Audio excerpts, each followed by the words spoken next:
Hello guys, মনীষার রান্নাঘরে জানাই আপনাদেরকে আবারও একবার ওয়েলকাম। আমার সব থেকে প্রিয় হলো বনি, আর বনির সব থেকে প্রিয় হলো এই চকলেট মিল্কশেক। এই চকলেট মিল্কশেক কীভাবে বাড়িতে একদম পারফেক্ট দোকানের মতন তৈরি করে নিতে পারবেন, সেটা রেসিপি আজ আমি আপনাদের সঙ্গে শেয়ার করব। আমার মনে হয় চকলেট যে শুধু কেবলমাত্র আমার বোনেরই প্রিয় তা নয়, বাচ্চা থেকে বড় সকলেই আশা করি খুবই পছন্দ করেন। খুবই কম সময় এবং কম খরচের মধ্যেই বাড়িতে এইভাবে একবার চকলেট মিল্কশেক বানিয়ে দেখবেন, আশা করি রেসিপিটা আপনাদের খুবই ভালো লাগবে। তো দেরি কিসের, চলুন রেসিপি শুরু করা যাক। তার জন্য এইখানে আমি নিয়ে নিয়েছি প্রচুর পরিমাণে চকলেট।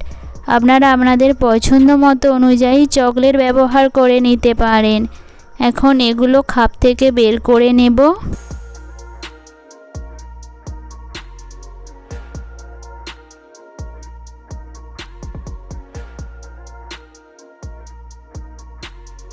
এখান থেকে আমি 7টা বের করে নিয়েছি।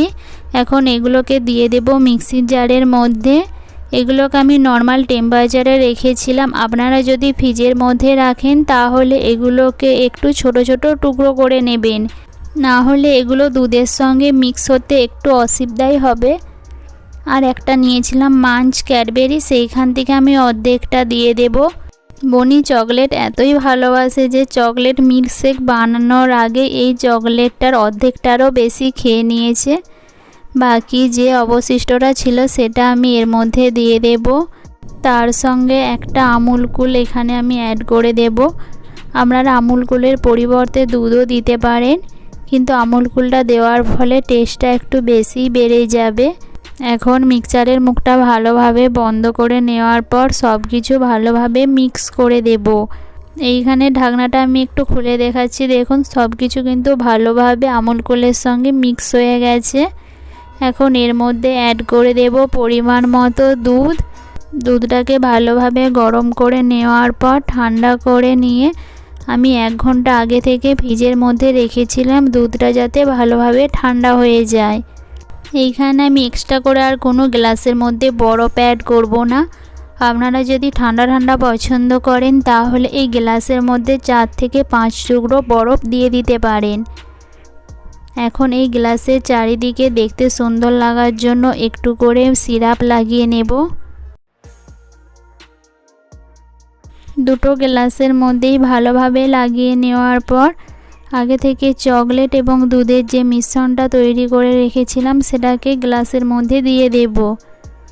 আর দেখুন এখন এই গ্লাস দুটো দেখতে কত সুন্দর লাগছে।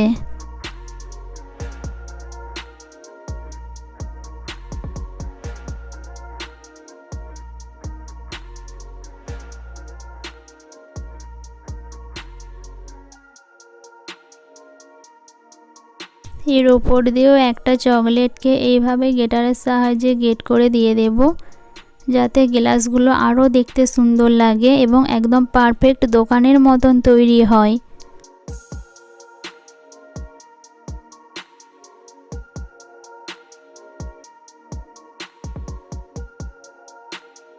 আর ক্যাডবেরির যে অর্ধেকটা রেখে দিয়েছিলাম সেটাকে অর্ধেক টুকরো করে এই গ্লাসের মধ্যে অল্প করে দিয়ে দেব। আর উপর দিয়ে আরও কিছু চকলেটের টুকরো ছড়িয়ে দেব।